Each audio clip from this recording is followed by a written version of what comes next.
성경에 보면 이스라엘 백성들은 무려 40년 동안이나 광야에서 참으로 험한 생활을 살았잖아요. 여러분 한번 생각해 보세요. 40년입니다. 얼마나 힘들었을까요? 그러나 그 고통 가운데서 그들이 이 광야에서 견딜 수 있었던 것은 하나님의 장막 성소가 있었기 때문입니다. 그들은 이 장막에서 성소에서 하나님께 예배하며 위로받고 또 새 힘을 얻고 서로 용기와 희망을 주면서 40년을 견딘 거예요. 오늘 우리도 마찬가지입니다. 이 세상은 광야와 같은 것입니다. 얼마나 힘든 시대를 우리가 살아가고 있습니까? 참으로 어려운 때를 살아가는 우리는 만만치가 않습니다. 너무너무 가슴 아픈 일이 많이 있습니다. 그러나 여러분, 우리가 이 어떤 고통에서도 이길 수 있는 것은 우리에게 이 하나님의 성소 교회가 있기 때문입니다. 많은 사람들은 교회에 대해서 걱정합니다. 교회가 세상 사람들에게 손가락질 받는 경우도 있습니다. 목회자로서 참 눈물이 나고 가슴 아프고 무한한 책임감을 느낍니다. 그러나 여러분 기억하십시오. 여전히 우리의 희망은 교회입니다. 우리의 희망은 교회입니다. 왜냐하면 교회는 이 외형적인 건물이 아니라 숫자가 아니라 바로 이곳에 그리스도가 예수님이 복음이 계시기 때문입니다. 그래서 교회가 세상의 희망인 거예요. 여러분, 우리 하나님은 이 세상에 계시지 않는 곳이 없습니다. 어디 가나 계십니다. 그러나 특별히 하나님이 사랑하는 곳이 있습니다. 그게 어디입니까? 하나님의 눈과 마음과 사랑이 전부 쏠린 곳이 바로 이 교회예요. 왜? 독생자 외아들 예수 그리스도를 죽여서 십자가에 다 내어주심으로 생명을 주심으로 세운 곳이 바로 교회이기 때문입니다. 그러므로 여러분, 우리 교회는 다시 한번 일어나야 될 것입니다. 오늘 저는 70주년을 맞으면서 설교 제목을 이렇게 정했습니다. 교회여, 다시 일어나라. 분명히 저는 믿습니다. 우리 교회는 새로운 70년을 향하여 다시 일어나게 될 줄로 믿습니다. 한번 가슴 열고 크게 한번 저를 따라해 주십시오. 교회여, 다시 일어나라. 믿으시면 아멘. 저는 어떻게 하면 우리 교회가 다시 일어날 수 있을까 기도하는 가운데 성경에 좋은 교회를 찾았습니다. 지상의 모든 교회의 롤 모델이 되는 정말 하나님을 기쁘시게 하고 세상 사람들에게 감동을 줬던 교회를 제가 찾아봤어요. 우리 교회가 본받고 싶은 교회, 그 교회 이름이 안디옥 교회입니다. 정말 안디옥 교회는 하나님의 마음을 시원하게 하고 세상 사람들에게 인정받는 교회였어요. 왜 그랬을까? 저는 그것을 묵상하면서 오늘 우리 교회가 바로 이런 교회가 되어야 된다, 하나님 앞에 큰 은혜를 받았습니다. 4가지 중요한 요인이 있습니다. 첫 번째, 다 같이 읽겠습니다. 시작. 아멘. 사도행전 11장 19절에서 21절을 같이 한번 읽겠습니다. 시작. 그때 스데반의 일로 일어난 환난으로 말미암아 흩어진 자들이 베니게와 구브로와 안디옥까지 이르러 유대인에게만 말씀을 전하는데, 그 중에 구브로와 구레네 몇 사람이 안디옥에 이르러 헬라인에게도 말하여 주 예수를 전파하니 주의 손이 그들과 함께 하심에 수많은 사람들이 믿고 주께 돌아오더라. 아멘. 여러분, 안디옥 교회는요, 잘 될 때 세운 교회가 아니에요. 사도행전 6장에 보면 스데반이 순교를 당합니다. 돌에 맞아 죽잖아요. 그날 이후로 초대교회 성도들이 예수 믿는다는 이유 하나 때문에 그들은 모든 것을 잊고 쫓겨나는 거예요. 그래서 성전도 버려두고 고향도 버려두고 재산도 다 잃고 가족들과도 뿔뿔이 흩어져서 안디옥까지 그들은 쫓겨서 다니게 된 거예요. 여러분, 우리 같으면 어떻게 하겠어요? 아니, 하나님이 이럴 수 있나? 내가 뭐 잘못했다고? 예수 믿는 것이 뭔 그리 죄라고 이렇게 우리를 아프게 하십니까? 때때로 섭섭하고 원망하고 불평할 수 있는데, 이 안디옥 교회 교인들은 그러지 않았어요. 그들은 쫓겨다니면서도 오직 가슴에 예수가 살아있었던 거예요. 잃어버렸던 것 때문에 불평하지 않았어요. 내 안에 있는 예수 때문에 감사하고, 그들은 헬라인에게도 복음을 전하고, 그래서 안디옥에 이르러서 그들이 모여서 만든 교회가 안디옥 교회였다는 거예요. 사랑하는 여러분, 우리 성도님들도요, 가만히 보면 두 가지 종류가 있어요. 어려움이 올 때 정말 믿음이 약한 분들은 내 이제 교회 안 다닐란다, 소용없더라, 뭐 이렇게 하나님 계신다는데 어렵노, 왜 나를 이렇게 힘들게 하노, 나 봉사도 안 하고 이제 다 그만두고 나 이제 내려놓을란다. 점점 교회 생활이 멀어지는 거예요. 그러나 정말로 믿음의 사람은 그렇지 않습니다. 여러분, 어떤 어려움이 와도 흔들림 없이 어려울수록 더 주님 앞에 바싹 다가가서 주님 붙잡고 눈물로 기도하고, 그래도 감사하고 찬송하며 봉사하는 사람을 하나님은 더 기뻐해 주실 줄로 믿습니다. 그런 거예요. 저는 오늘 말씀을 준비하면서 우리 중앙교회가 이렇게 복받은 것은, 생각해 보십시오. 70년에 일본의 그 순사 위에 지어진 교회 아닙니까? 그 선배들이 어떤 고난에도 믿음을 잃지 않고, 그 가난과 아픔 속에도 오직 주님의 이 사랑, 주님의 믿음 때문에 견디고 감사했기 때문에 오늘의 우리 중앙교회가 있는 줄로 믿습니다. 사랑하는 여러분, 어려울 때 더 주님 앞에 가까이 가기를 바랍니다. 용기와 희망을 가지고 더 믿음으로 나아가기를 축복합니다. 여러분, 분명한 것은 우리가 때때로 희망을 버릴 때가 있지만 희망은 우리를 결코 버리지 않습니다. 뭔 말인지 알아들었겠어요? 우리는 희망을 놓을 때가 있지만 희망은 우리를 버리지 않아요. 그러므로 늘 주님 앞에 더 가까이 가는 저와 여러분이 되기를 축원합니다. 영국 속담에 이런 말이 있어요. 민들레는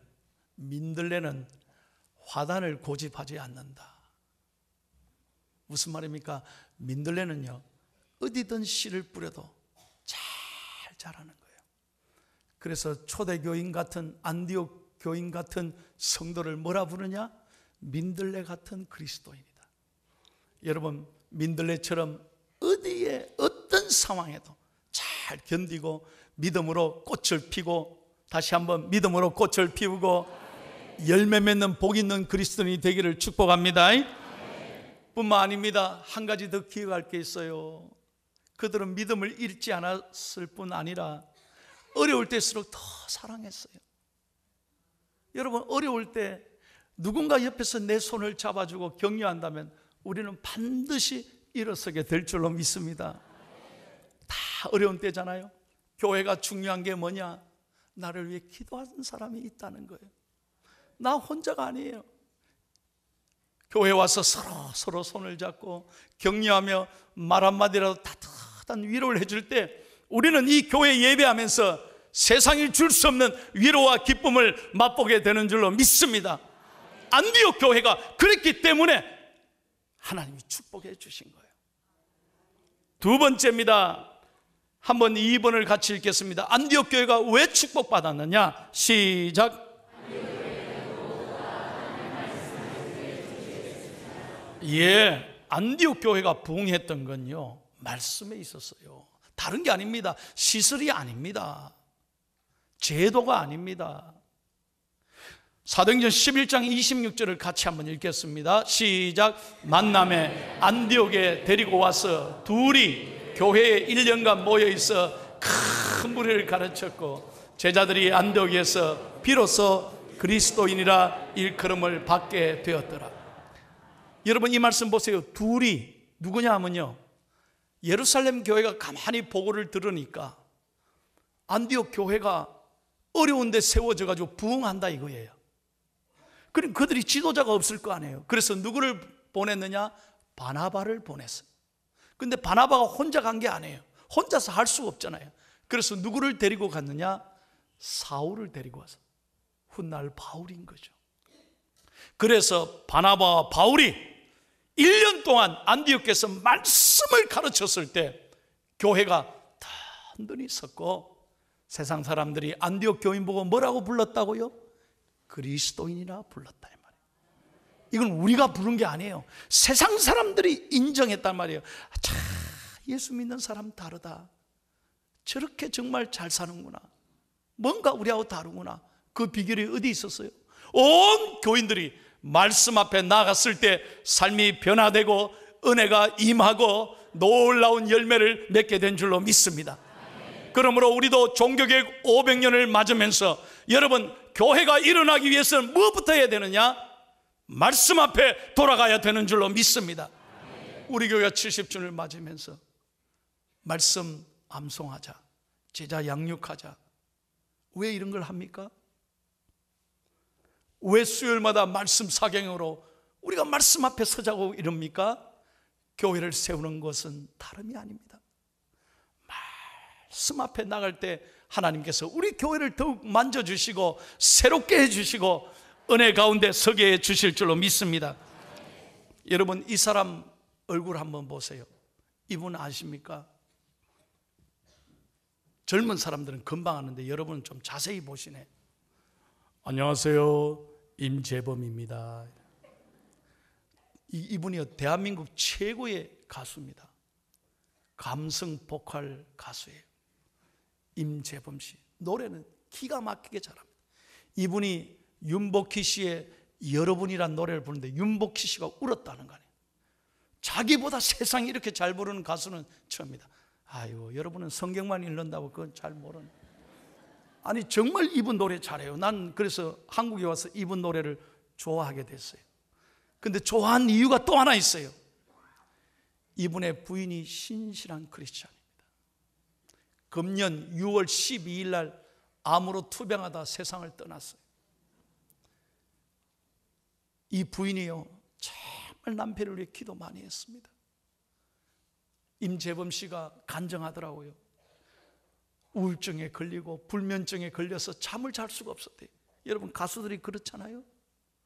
매일 잠을 잘 수가 없대요. 우울증에 걸려서 노래할 수도 없었대요. 그때마다 암으로 고생하는 부인이 남편의 손을 잡으면서, 여보, 당신 말씀밖에 없어. 당신이 정말 노래를 부르려면 말씀부터 읽어야 돼. 그래야 당신 살아.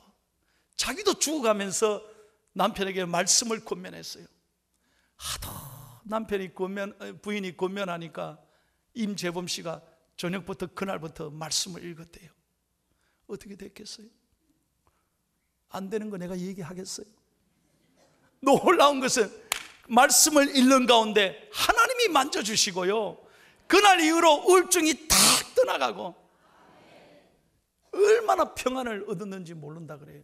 그래서 임재범 씨는 어디 가든 간에 방송에는 안 나오지만, 여러분, 저는 하나님 믿는 크리스찬이라고, 하나님 믿는 크리스찬이라고 이렇게 간증한다는 거예요. 자기를 소개한다는 거예요. 사랑하는 여러분, 그렇습니다. 어려울 때마다 말씀 앞에 나아가면 우리에게 용기와 희망을 주시고 새 힘을 주실 줄로 믿습니다. 세 번째입니다. 안디옥 교회가 좋은 교회인 이유는 3번 다 같이 읽겠습니다. 시작.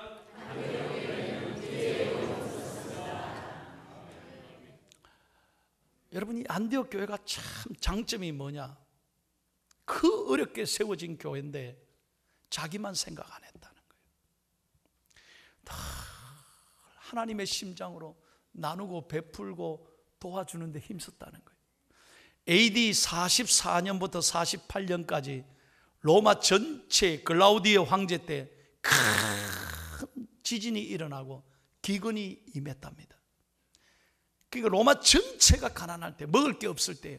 그러니 예루살렘도 아주 어려울 때예요. 그런데 어떻게 했느냐? 오늘 말로 하면 모 교회가 어려움을 겪었어요. 그러니까 안디옥 교회가 어떻게 했느냐, 교인들이 다 마음을 모아서 십시일반으로 구제 헌금을 한 거예요. 그래서 모 교회에다가 헌금을 보내서, 구제 헌금을 보내서 교인들을 돕고 힘내라고 뒷바라지를 한 거예요. 여러분, 요즘 보십시오. 교회 개척하고 지교회 세우면요, 평생 모교회를 보고 있잖아요. 모교회가 좀 안 도와주나 아마 이런데. 안디옥 교회는 그러지 않았어요. 모교회가 어려움을 겪으니까 자기들 거 아껴서 자기들만 위한 게 아니라 다 내어서 모교회 살리자. 그래서 예루살렘 교회를 도왔다니까요. 역사에 보면 얼마나 좋은 교회예요. 그러니까 하나님이 감동받으시고 이 교회를 복을 주신 거예요. 사랑하는 여러분, 저는 우리 중앙교회가, 제가 미국에서 있을 때부터 소문 들었잖아요. 우리 교회는 사랑이 넘치는 교회, 나누고 베푸는 교회인 줄로 믿습니다. 지금까지도 좋은 교회였습니다. 그러나 70주를 맞으면서 더욱 세상 속에 들어가서 이웃과 함께 아픔을 나누고 베풀 때 하나님은 복을 주실 줄로 믿습니다. 여러분, 똑같은 거예요. 인생도 똑같고 교회도 똑같아요. 움켜쥐어 보세요. 어렵다고 해서 나만 살아야 돼요. 안 돼요. 어쨌든 내가 살아야 돼요. 움켜쥐면요, 희한하게 날아가 버려요. 다 내게 될 것 같죠? 복을 못 받아요. 그러나 손을 펴서 나누고 베풀면 하나님이 주라. 그래야만 흔들어 넘치도록 너에게 더하여 주리니. 하나님은 나누는 사람에게 은혜를 주시는 거예요. 제가 목사로서 임종을 많이 봅니다. 임종할 때 대부분 사람들이 뭐라고 눈물을 흘리고 후회합니까? 주님, 내가 좀 더 나눌 걸, 좀 사랑할 걸, 좀 좋은 일 많이 할 걸. 대부분 세상 떠나면서 후회하시더라고요. 그러므로 우리 중앙의 성도들은 후회 없는, 늘 어렵고 힘들지만 더 어려운 이웃들을 생각하며 나누고 베푸는 좋은 교회, 좋은 성도 되기를 예수님의 이름으로 축원합니다. 마지막으로 안디옥 교회는 어떤 교회냐? 선교에 앞장서는 교회였습니다. 오늘 본문입니다. 읽고 마치겠습니다. 사도행전 13장 1절에서 3절을 다 함께 읽습니다. 시작. 안디옥 교회에 선지자들과 교사들이 있으니 곧 바나바, 니게르라는 시므온과 구르네 사람 루기오와 분봉한 헤롯의 젖동생 마나엔과 및 사울이 주를 섬겨 금식할 때 성령이 이르시되 내가 불러 시키는 일을 위하여 바나바와 사울을 따로 세우라 하시니 이에 금식하며 기도하고 두 사람에게 안수하여 보내니라. 은혜 되시면 아멘. 여러분, 잘 보십시오.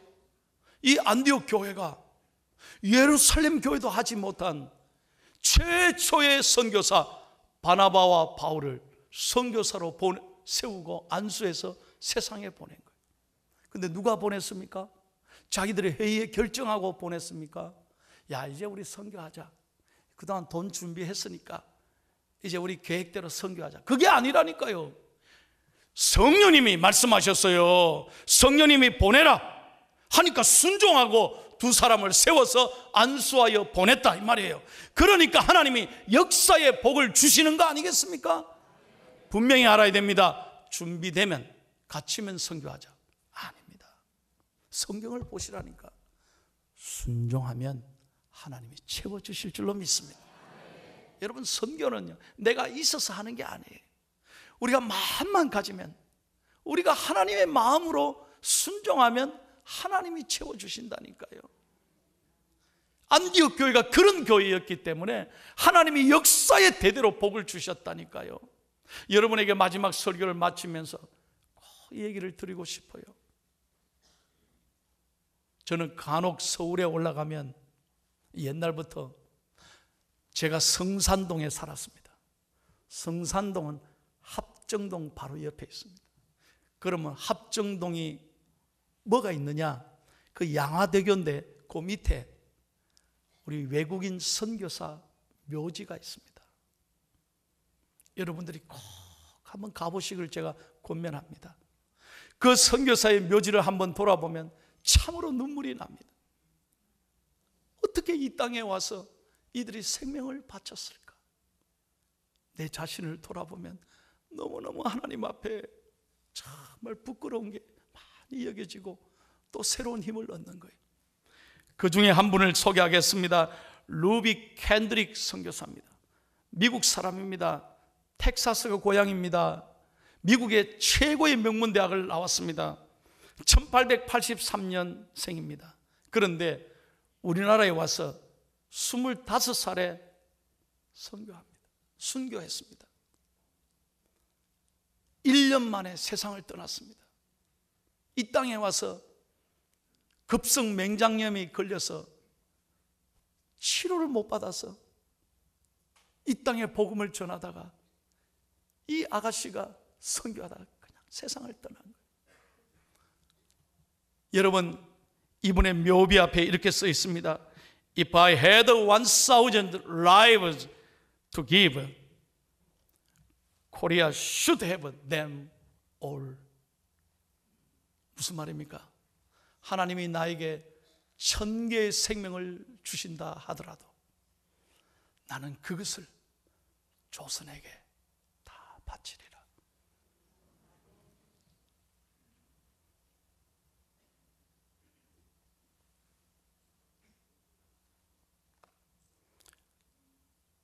그녀가 죽기 전에 아빠 엄마에게 편지를 보냈답니다. 사랑하는 아빠 엄마, 어쩌면 이 편지가 마지막일지 몰라요. 제가 이곳에 오기 전 뒷뜰에 심었던 한 알의 씨앗이 자라서 이제 내년이면 온 동네가 꽃으로 가득하겠지요. 그리고 또 다른 씨앗을 만들어 내겠지요. 아빠 엄마, 저는 이곳에서 씨앗이 되기로 결심했답니다. 제가 씨앗이 되어 이 땅에 묻히면 조선 땅에는 수많은 아름다운 꽃이 피게 될 것입니다. 제가 조선을 향한 사랑이 아니라 하나님이 이 조선을 얼마나 사랑하는지 알았기 때문입니다. Dad, Mom, I love you. See you in heaven again. 이 편지가 부모에게 전해지게 되고 부모들이 눈물로 딸을 그리워하면서 이 편지가 미국 전역에 공개되었습니다. 이 편지를 받아보고 수많은 미국의 젊은 선교사들이 그때부터 조선으로 가자, 조선에 가자. 여러분, 우리는 역사를 잃어버리면 안 됩니다. 130년 전에 이 땅에 이런 선교사들의 사랑이 있었기 때문에 이 가난한 땅 위에 교회가 세워졌고 학교가 세워지고 병원이 세워지고 오늘 하나님이 이렇게 대한민국을 축복해 주신 줄로 믿습니다. 이제 우리가 70년을 맞잖아요. 70이 되었으면 아버지의 뜻을 좀 알아야 되잖아요. 70이 되었어도 부모의 뜻을 몰라준다면 얼마나 불효자겠습니까? 저는 오늘 말씀을 준비하면서 우리 교회가 정말 다시 한번 일어서서 주님을 기쁘시게 하는 교회 되기를 소원합니다. 소원합니다. 사랑하는 여러분, 교회를 위해서 기도하십시오. 반드시 우리 교회를 하나님 새롭게 일으켜 주실 줄로 믿습니다. 어떤 순간에도 흔들리지 말고 주님만 바라보고 나아갈 때 우리 다 함께 손을 잡고 감사하며 찬송하는 그날을 우리 하나님이 베풀어 주실 줄로 믿습니다.